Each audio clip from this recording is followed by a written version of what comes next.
just want to thank Kyle Bueerman for being with me this morning. Just wanted to introduce him to our network, and Kyle's going to be one of our annual meeting speakers, and we're looking forward to having him. So I'm just going to ask Kyle to tell us a little bit about yourself and tell us about your role that you play there at NAM. Yeah, thanks, Steve, for having me on. I'm excited to be with your association. So as you said, my name is Kyle Bueerman. I work for the North American Mission Board replant team, primarily in the area of rural replanting, rural revitalization. And so I have spent a lot of time on Zoom calls and phone calls with guys all over the country that are in rural areas, some that are just, a lot of those conversations are just guys that need some encouragement, find themselves in a tough spot.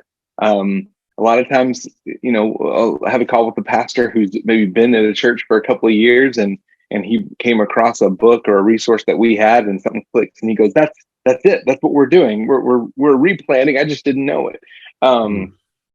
But oversee some projects. The big one over the last year is called the Replant Hub, just a site that provides video resources, sermons, and video worship that is available to churches to use. In the interim time, if they are without a pastor and having a hard time finding supply, or we've had a lot of churches that have used the worship stuff because they have a bivocational pastor.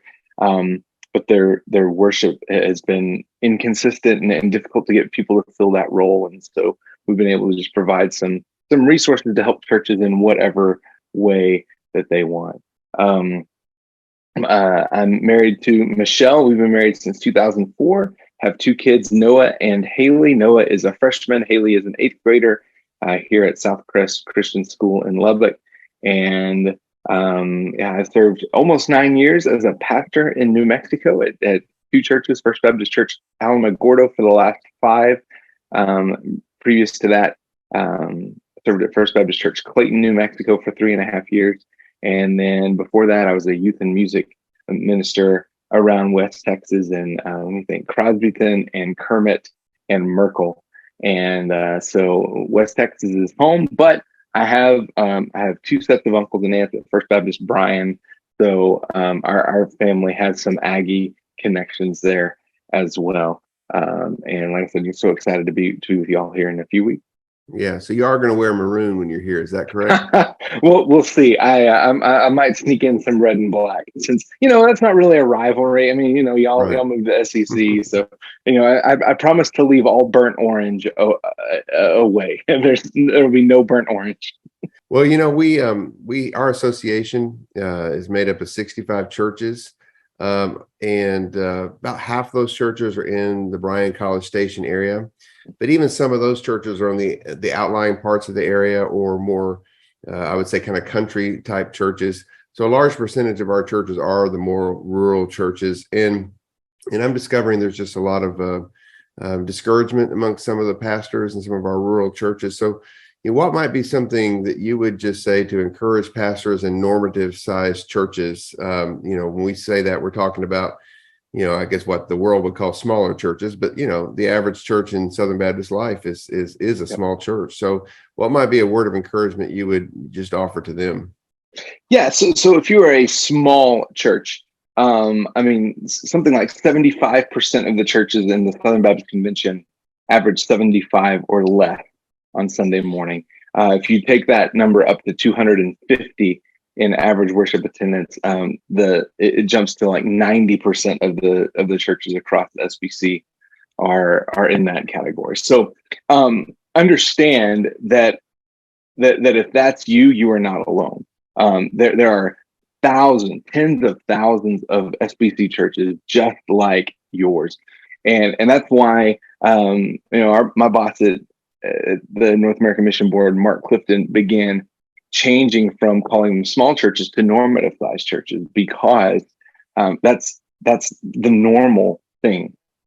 Mega church pastors, and we're grateful for. We have some fantastic ones. We're grateful for the churches that are able to do big kind of big flashy things and send a lot of missionaries. We're grateful for those, but those are by far the exception. The normal Sunday morning experience is a small crowd under 100 on Sunday morning. And so you have an army of pastors who are just like you across the FBC. And I think you're right. I think, especially in rural areas, that loneliness and that isolation can tend to be amplified just because you're not just your community can be isolated from the others around it. And small towns. I grew up in small towns. There you can get into rivalries and that just create some interesting dynamics around towns as well.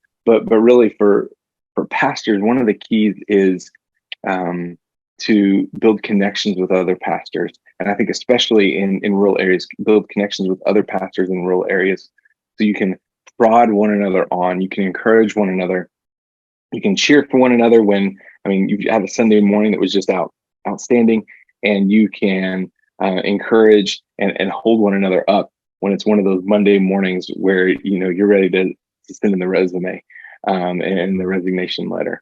And we need to strengthen one another, especially in those small rural communities. Yeah, absolutely. And I pastored a smaller church on the outskirts of the Metro Atlanta area in Tequila, Georgia. And pastoring that church, I oftentimes felt isolated, and it was through a network. It was through we had become part of the Greater Atlanta Baptist Network there. And it was through that network that I found a lot of strength and encouragement, which is the purpose of our annual gathering. We've sort of been rebranding it the last couple of years as our church health conference. That's the aim of it, is just to encourage and equip pastors and churches to be healthy. And so knowing that you're going to be coming, and got a couple other speakers, including Bart Barber, who's going to be coming. And so what might be something that you're hoping that you can share with our pastors and our lay leaders at our annual gathering? Yeah, so my message for the annual gathering is going to come out of Acts chapter 2, verses 42 through 47, a passage that really, in a lot of ways, changed my life when I can't say I first encountered it, but I first really grasped what it was talking about. I was serving as a youth pastor, and I was just floored by this passage that explained what the early church did. And I think the thing that astounded me is how simple it is.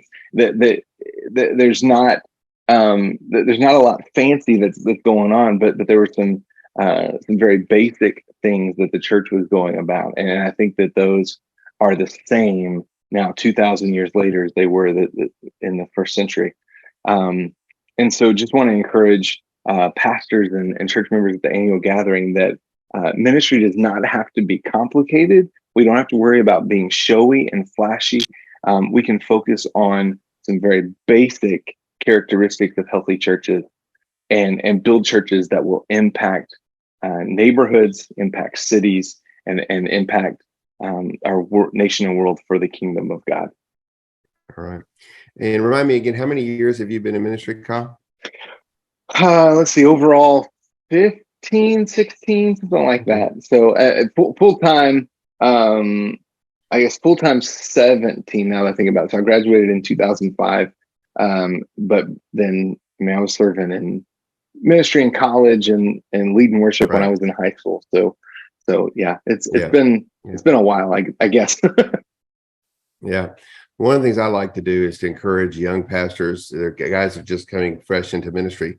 So I ask this question a lot because I think it helps get to the kind of the heart of what advice you might give someone. So this will be my last question. But if Doc Brown pulled up outside of your office right now and he had the DeLorean ready to go, and you could go back and speak to Kyle Bueerman going into his first year of ministry, what would be your one word of advice? I think it would be you're a lot more arrogant than you realize. So you need to talk a lot less and listen a lot more. That would probably, to my 21, 22-year-old self, fresh out of undergrad and, thinking I knew it all because I had the paper that said so. No, there's nothing that there's a whole lot that you don't know. So you need to shut your mouth and listen a whole lot more. It's funny. I asked that question, and that answer, listen more, is the most common response. Listen more, speak less. So Yep. there we go. All right, man. Well, we're looking forward to having you on October 15th at our annual gathering, and very thankful you could just be with me on this Zoom call today.